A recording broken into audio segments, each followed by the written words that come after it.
Oremos. Padre, una vez más estamos aquí y bendecimos tu nombre, amado Dios. Te adoramos y te bendecimos.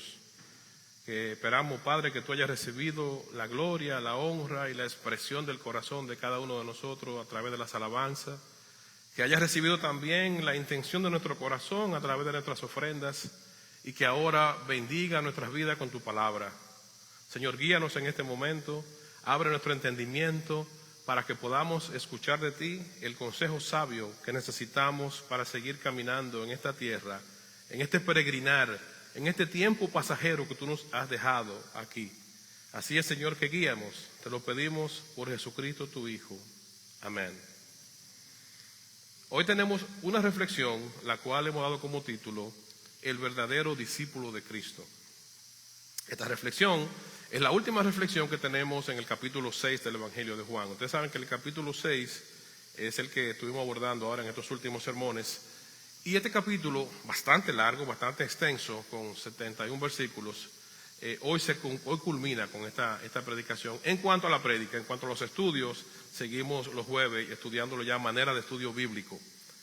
Y hoy, mis hermanos y amigos, vamos a estar mirando estos versículos del 60 al 71, reflexionando en lo que debe ser un verdadero discípulo de Cristo y en la importancia. ¿Por qué la Biblia, por qué Dios tomó tiempo para establecer lo que debe ser un verdadero discípulo? Y nos da en su palabra no solamente lo que debe de ser, sino que nos da ejemplo, nos da instrucción, nos presenta la importancia del por qué esto es necesario.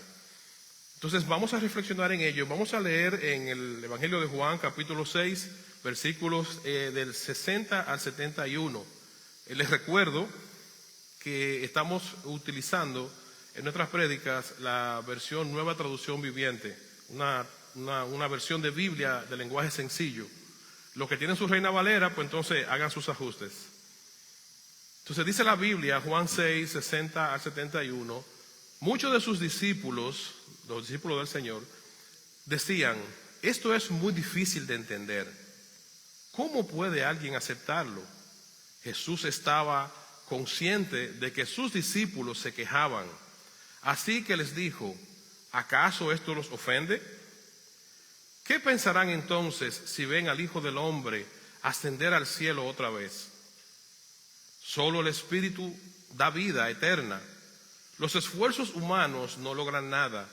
Las palabras que yo les he hablado son espíritu y son vida.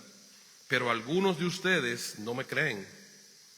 Pues Jesús sabía desde un principio quiénes eran los que no creían y también quién lo traicionaría. Versículo 65. Entonces les dijo, por eso dije que nadie puede venir a mí a menos que el Padre me lo entregue. A partir de este momento, muchos de sus discípulos se apartaron de él, o sea, se apartaron de Jesucristo y lo abandonaron. Entonces Jesús, mirando a los 12, o sea, a ese círculo más cercano, a esos 12 apóstoles que él formó, entonces Jesús, mirando a los 12, le hizo una pregunta, ¿ustedes también se van a marchar? Simón Pedro, siempre Pedro, le contestó, Señor, ¿a quién iremos? Tú tienes las palabras que dan vida eterna. Dice otra versión, ¿a quién iremos si solo tú tienes palabras de vida eterna? 69. Nosotros creemos y sabemos que tú eres el Santo de Dios. Entonces Jesús dijo, yo los elegí a ustedes 12, pero hay uno de ustedes que es un diablo. Se refería a Judas, hijo de Simón Iscariote, uno de los 12, quien más tarde lo traicionaría. La necesidad de identificar un discípulo de Cristo radica en una realidad de que muchas personas creen que son cristianos, están en la iglesia y de acuerdo a la Biblia no lo son. Cuando cuando verdaderamente no lo son, porque siguen a Jesús por motivaciones equivocadas. Jesucristo en su palabra advierte en múltiples ocasiones de este peligro. Seguir a Jesús por una motivación equivocada es peligroso. Es tan peligroso que Jesucristo, dentro de su ministerio terrenal, se tomó un gran tiempo y en múltiples ocasiones para presentar este peligro a los oyentes y por consecuencia a todo el que leería la Biblia. Algunos ejemplos de ellos son, por ejemplo, la parábola de las 10 vírgenes, esa famosa parábola donde se habla de 10 vírgenes que estaban esperando al Señor con sus lámparas.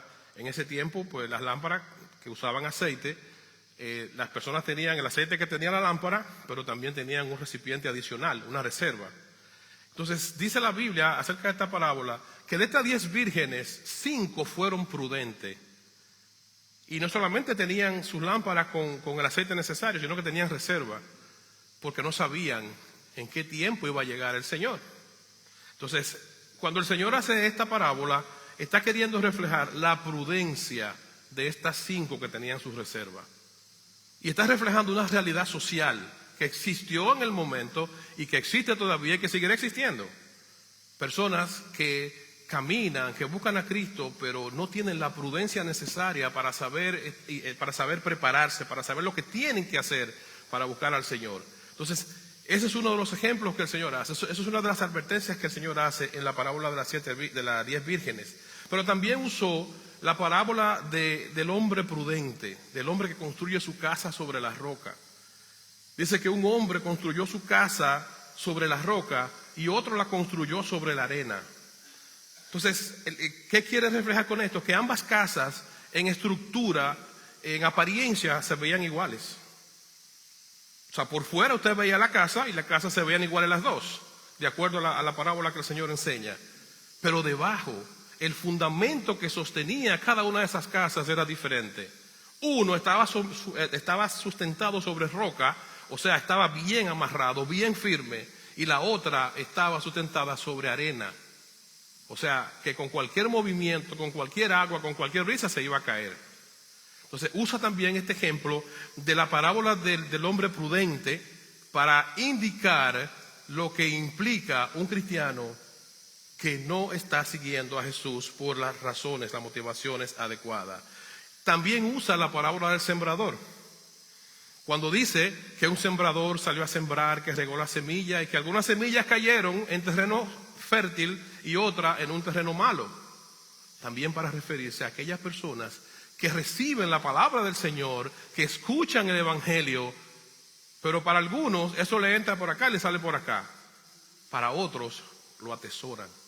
Entonces, la buena tierra es aquel que escucha la palabra de Dios, que presta atención a la palabra de Dios y que valora esa palabra de Dios para ponerla por práctica, que procura agradar a Dios entendiendo qué es lo que Dios quiere, qué es lo que Dios busca a través de su palabra.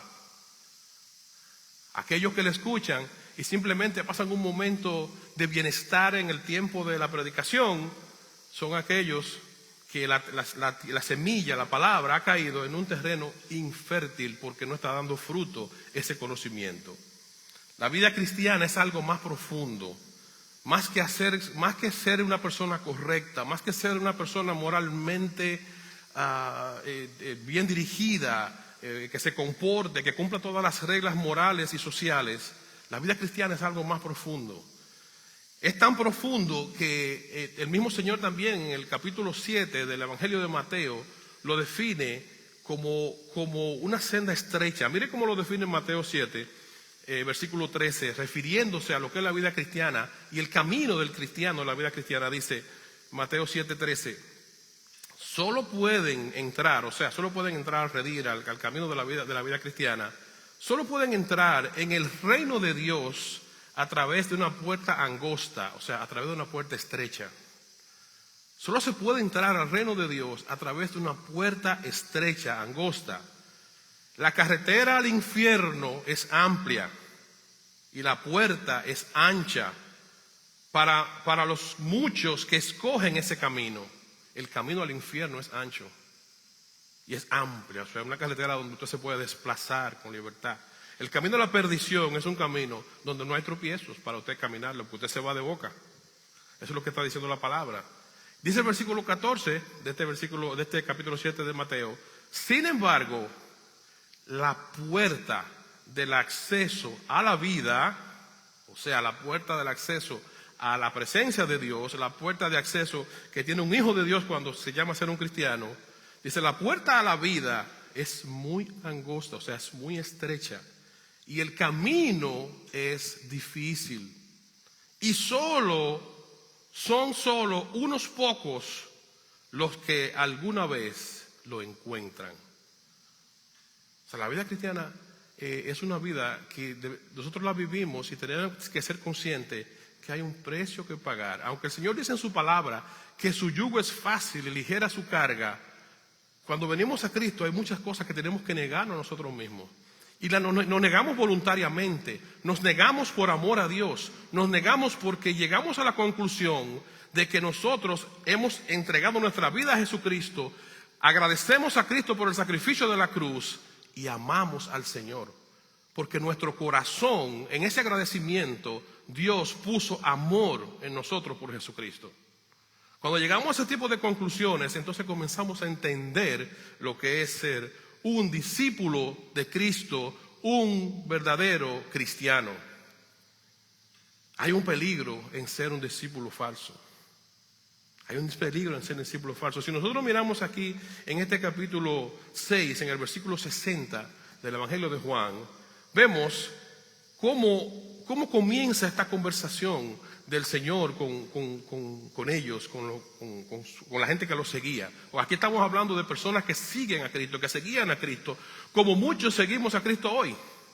Y en este conglomerado de gente que seguía al Señor es que se da esta conversación, cuando en este versículo 60 del capítulo 6 dice, muchos discípulos decían, son la gente que siguen al Señor que están diciendo esto, muchos discípulos decían, esto es muy difícil de entender, ¿cómo alguien puede aceptarlo? Se estamos refiriendo al momento en cuando el Señor le instó a que sus discípulos debían comer su carne y beber su sangre. No se está refiriendo, obviamente, de manera literal, comer su carne y beber su sangre, ni tampoco se está refiriendo a la cena del Señor, a la comunión, a la Santa Cena, lo que conocemos como la Santa Cena. Se está refiriendo a ese alimento diario que tiene que tener un cristiano, un discípulo de Cristo, a ese alimento diario que una persona debe tener, a esa comunión diaria con Cristo que debe tener una persona que se dice ser un hijo de Dios, que se dice ser un discípulo del Señor.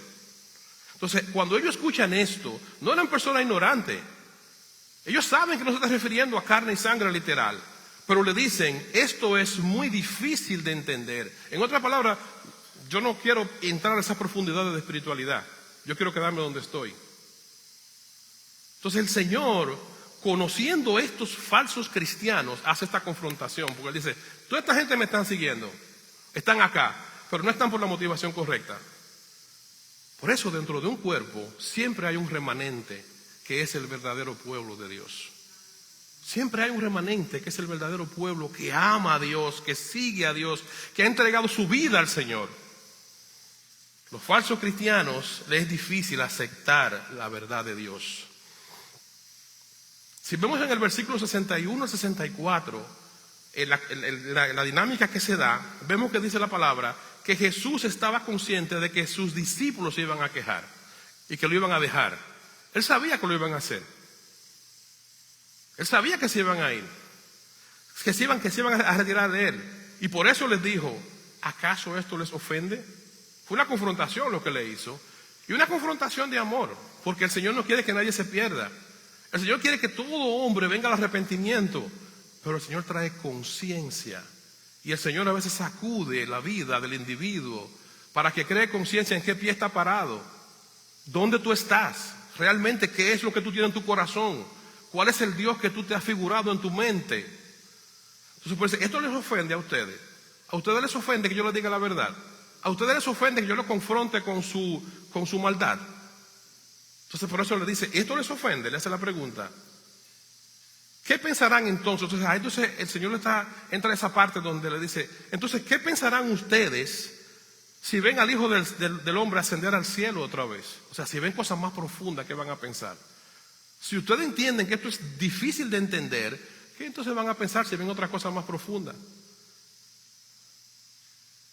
Entonces, es esa parte de conciencia que el Señor quiso traer, donde el Señor no le interesaba ofenderlo para que se fueran para que se fueran y se perdieran, sino que crearan una conciencia. Ahora, como Dios, el Señor sabía que se iban a ir. Él sabía lo que venía. Dice el versículo 63, solo el Espíritu da vida eterna. Otra vez la conciencia. Solo el Espíritu da vida eterna. Los esfuerzos humanos no logran nada. Cuando yo trato de hacer cosas espirituales en la carne, estoy perdiendo mi tiempo.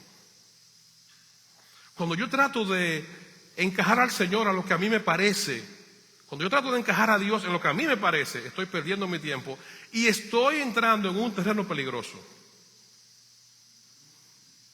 Un terreno muy peligroso para cualquier persona. Las palabras que yo les he hablado son espíritu y son vida, dice el Señor. Versículo 64. Pero algunos de ustedes no me creen. Sigue la confrontación. O sea, lo que el Señor le está diciendo, ustedes piensan así porque algunos de ustedes no me creen. Por eso creerle al Señor es importante para un creyente.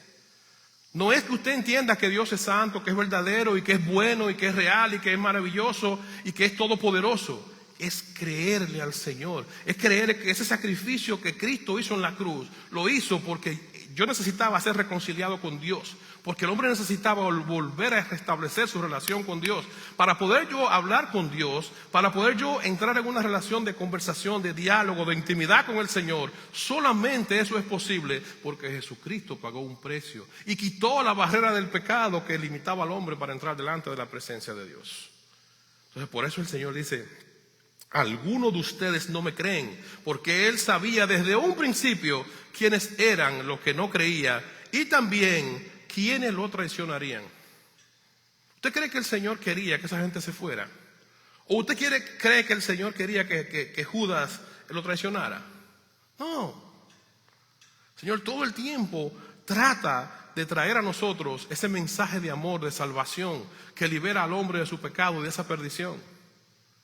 Pero de la misma manera el Señor confronta al ser humano, nos confronta con nuestra maldad, con nuestra pecaminosidad, con esa mente retorcida que tiene el ser humano cuando está fuera de Dios.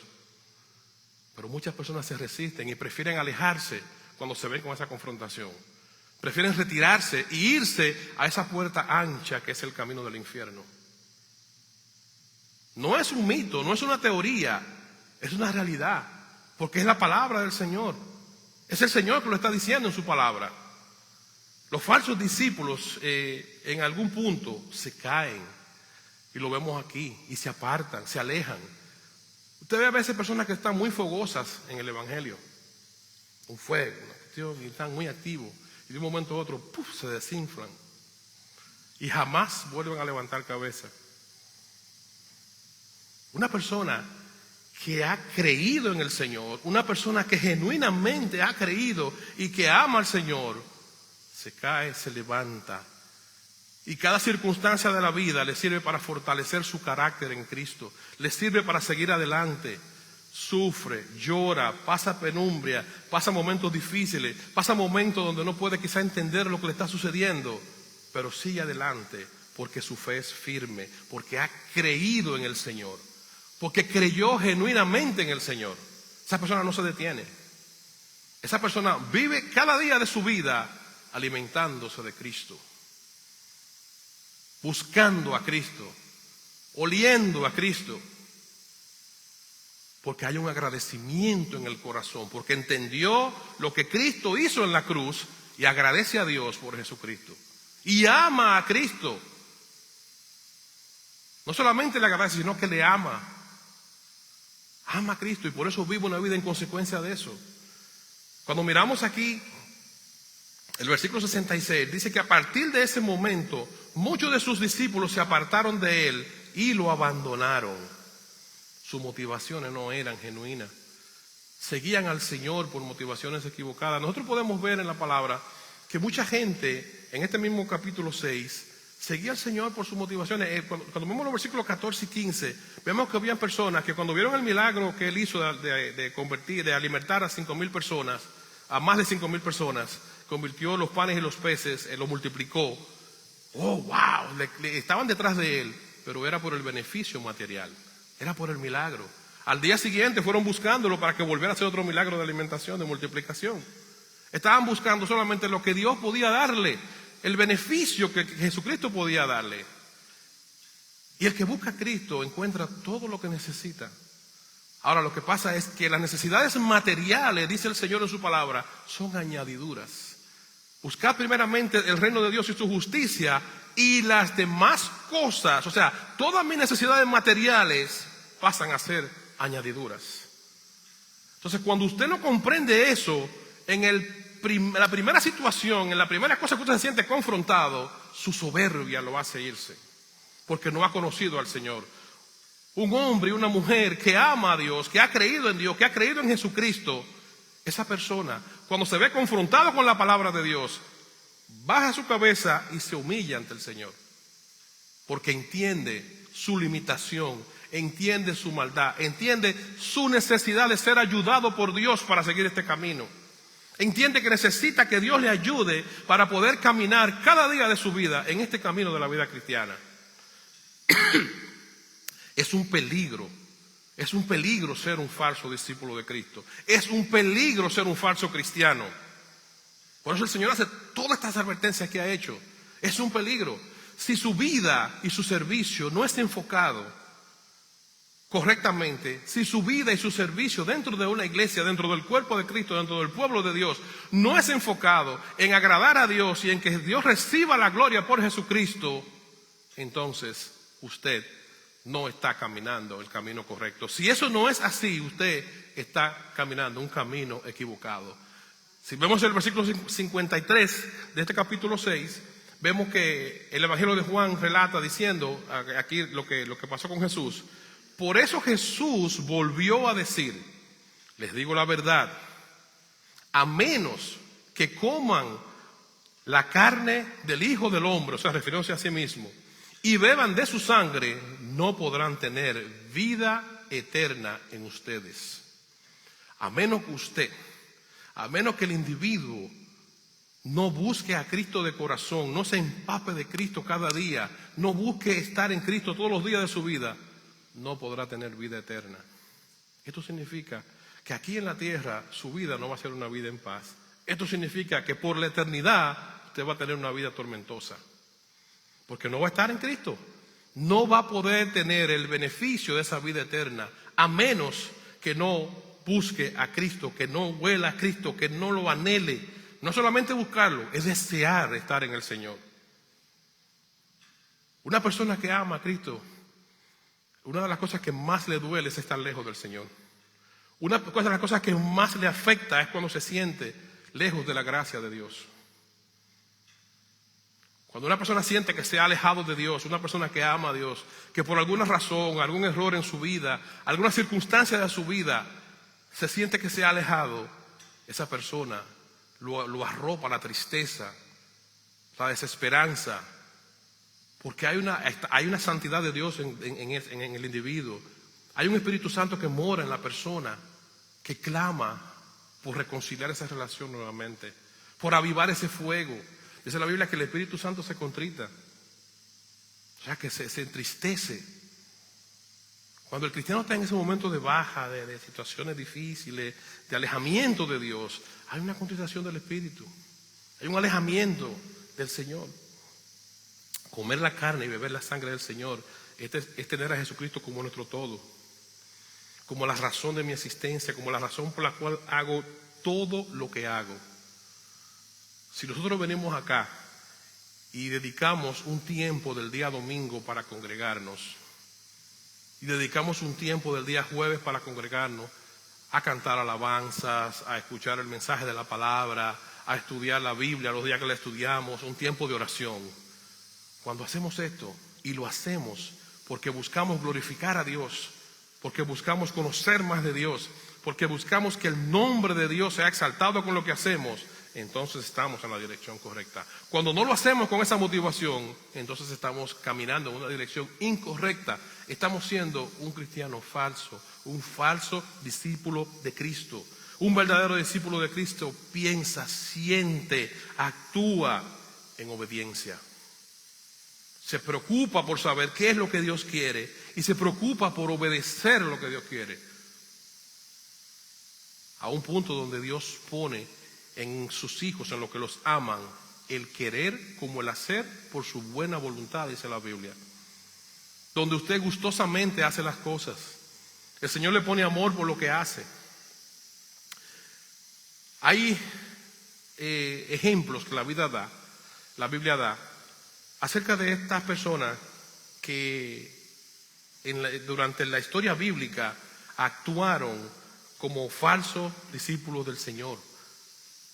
Como personas que quisieron hacer las cosas de Dios a su manera y tuvieron grandes consecuencias. La Biblia relata en 1 Samuel capítulo 15 este evento donde el rey Saúl fue ungido y recibió instrucción de parte de Dios para eliminar a un pueblo. Y él no hizo lo que Dios le mandó. Él hizo como a él le pareció, entendiendo que de esa manera iba a agradar a Dios, y tuvo grandes consecuencias. Mira lo que dice la Biblia, 1 Samuel 15, versículo 20 al 23. Dice, pero yo sí obedecí al Señor. O sea, aquí está hablando, Samuel tiene una conversación con Saúl. Le está reclamando por qué él no hizo lo que el Señor le mandó a hacer. Y Saúl se está defendiendo. Dice, pero yo sí obedecí al Señor, le dice Saúl. Cumplí la misión que él me encargó. Traje al rey Agag, pero destruí a todos los demás. El Señor le había dicho, destruye a todos, mátalos a todos, no dejes nada, no tomes nada de ahí, destruye todo lo que hay ahí. Pero ¿qué hizo don Saúl? Mataron a una parte, agarraron al rey y lo dejaron vivo, cuando el Señor, la intención del Señor no fue esa, y agarraron parte de las riquezas y del ganado de ese pueblo. Me imagino lo que le parecieron en mejor condición, y se lo llevaron con la excusa de que iban a usarlo para rendirle culto al Señor, para sacrificarlo al Señor. Son ese tipo de cosas que el ser humano se quiere poner en su cabeza cuando quiere jugar jueguitos con el Señor. No, pero mira, esto es para el Señor. Usted sabe en el fondo de usted que no. Usted sabe que eso no es lo que el Señor le está pidiendo. El Señor pidió, elimínalos a todos y no tomes nada. Y cuando se da la dinámica de esta conversación, Samuel, como el representante de Dios, como el profeta, le dice, pero, sigue Saúl diciendo, perdón, en el 20, pero destruí a todos los demás. 21, entonces mis tropas llevaron lo mejor de las ovejas, de las cabras, del ganado, del botín, para sacrificarlo al Señor tu Dios, le dice Saúl a Samuel. Pero Samuel respondió, ¿qué es lo que más le agrada al Señor? O sea, lo quiere llevar acá a conciencia de qué es lo que tú estás haciendo, muchacho. Tú sabes con quién tú estás bregando. Es con Dios. Entonces Samuel le pregunta, ¿qué es lo que más le agrada al Señor? Y le hace otra pregunta, ¿tus ofrendas? ¿Tú crees que a Dios le agrada que tú le des cosas? Dios no recibe dinero. Dios no recibe cosas materiales. Dios recibe intención del corazón. Dice, tus ofrendas, tu sacrificio, o que tú obedezcas su voz, le dice. ¿Qué es lo que más le agrada al Señor? ¿Que tú le ofrendes todo eso o que tú le obedezcas? Escucha, dice Samuel, escucha. La obediencia es mejor que el sacrificio y la sumisión es mejor que ofrecer la grasa de carnero. Y versículo 23 termina diciendo, la rebelión, o sea, la rebelión contra Dios, es tan pecaminosa como la hechicería, o sea, como la brujería. Y la terquedad, tan mala como rendir culto a ídolos, o sea, a dioses ajenos que no sean Dios. Así que por cuanto has rechazado el mandato del Señor, Él te ha rechazado a ti como rey. Él mismo se puso su castigo, su condena. Él mismo se puso su castigo delante del Señor, porque el Señor conoce los corazones. El Señor sabe lo que hay en el corazón de cada persona. El Señor sabe lo que usted siente, por qué lo hace. Aunque usted lo quiera maquillar, como usted lo quiera maquillar, el Señor lo conoce.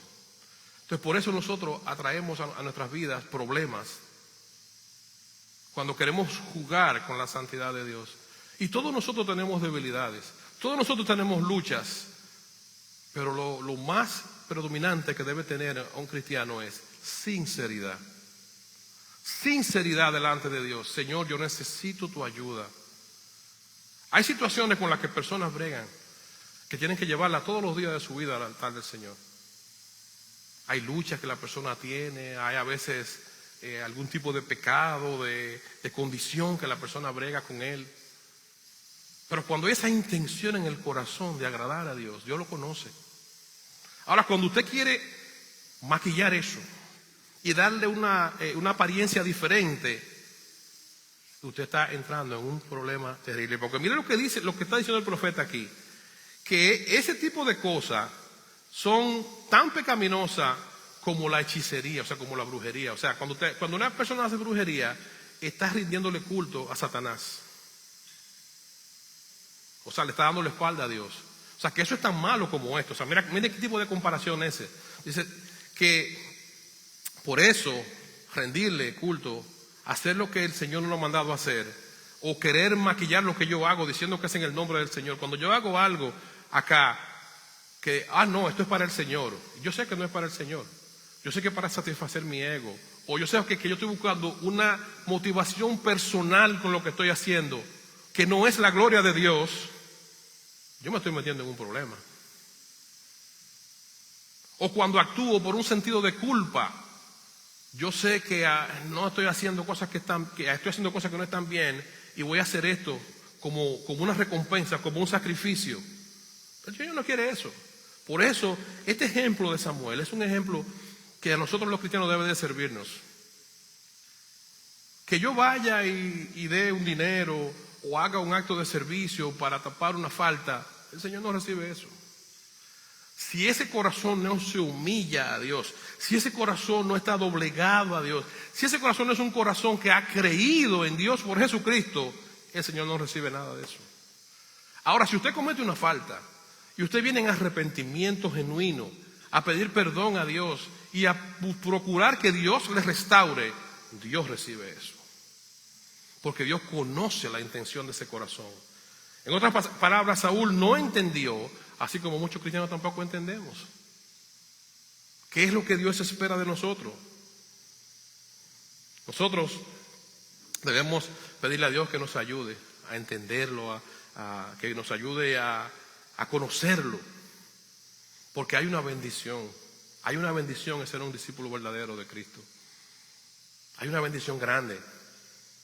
Cuando una persona es un discípulo verdadero de Cristo, encuentra una familia en la fe.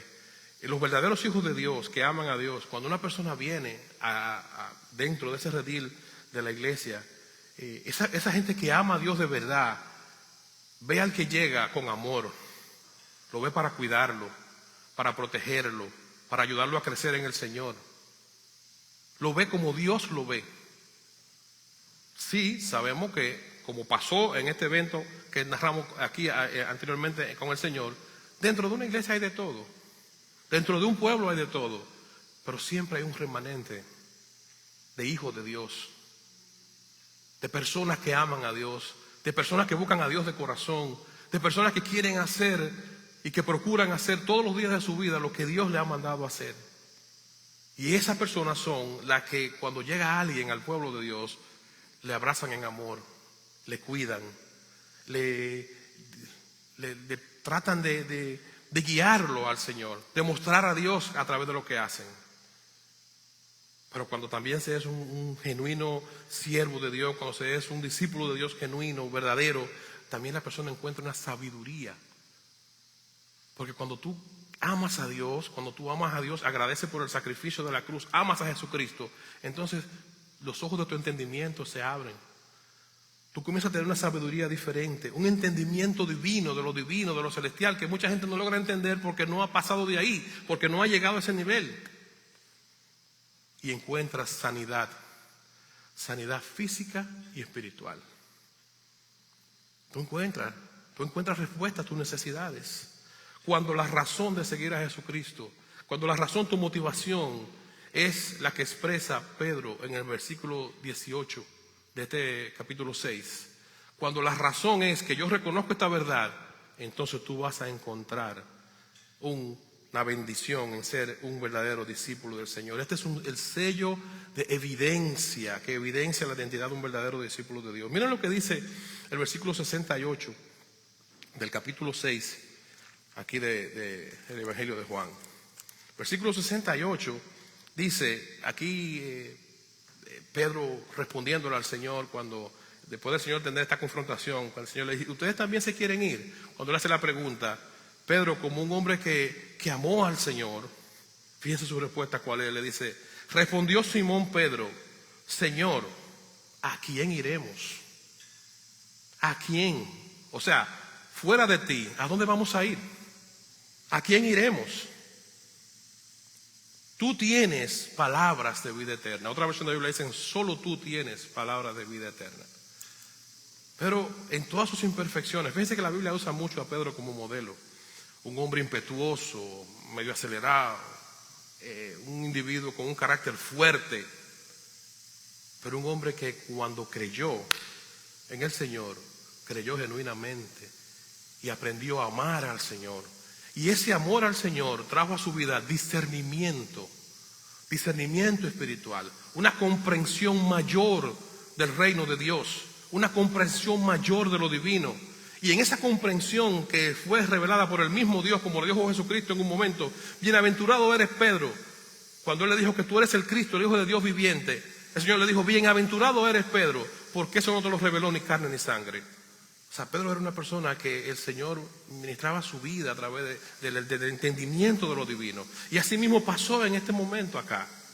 En este momento Pedro sale y le dice, Señor, ¿a dónde iremos? Solamente tú tienes palabras de vida eterna. Solamente están en ti. Entonces, cuando nosotros podemos entender la vida cristiana de esta manera, que solamente en Jesucristo una persona tiene vida eterna, entonces esa es un sello de evidencia de que nosotros somos verdaderos discípulos de Cristo. Un verdadero discípulo del Señor conoce su insuficiencia, conoce sus limitaciones, su incapacidad, conoce su impureza, sabe que necesita de Dios todos los días de su vida para poder serle fiel. Sabe que necesita que Dios le ayude para poder cumplir esa tarea.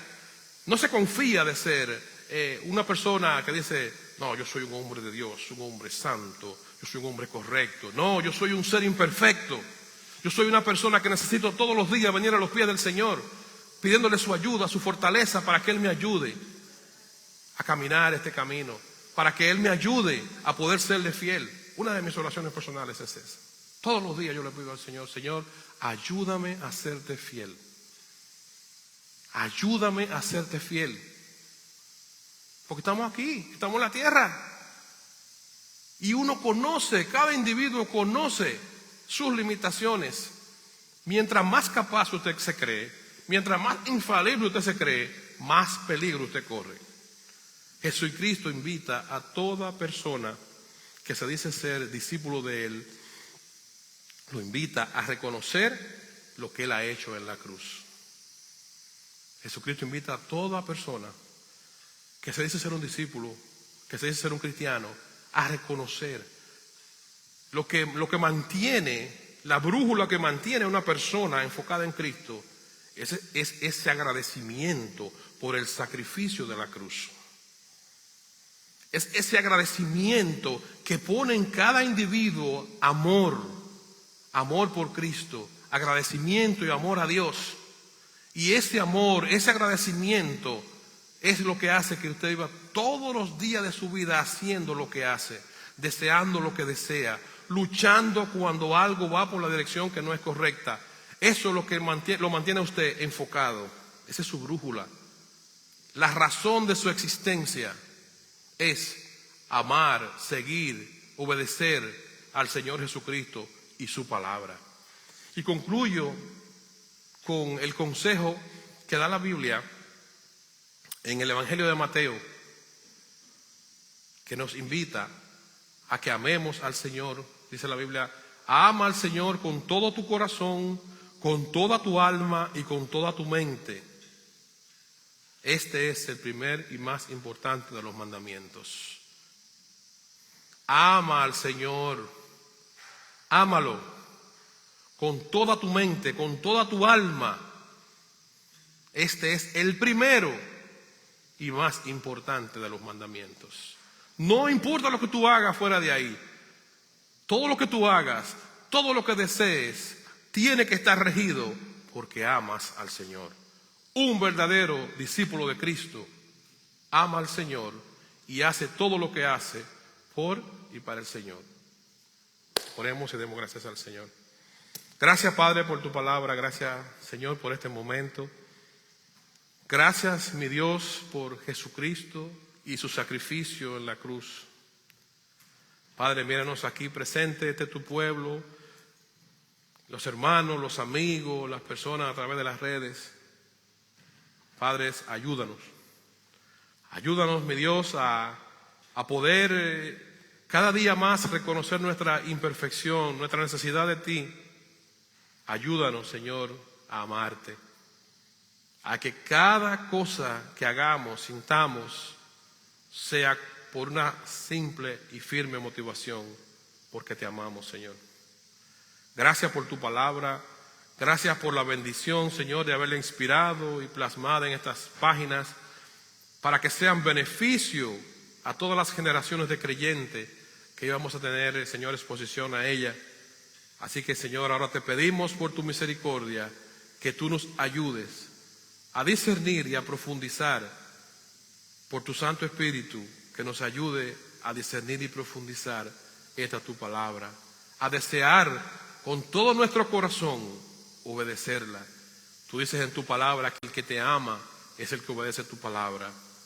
Así es, mi Dios, que te suplicamos por tu misericordia que nos concedas este favor y que abra los ojos del entendimiento de aquellos que todavía no han llegado a ese punto.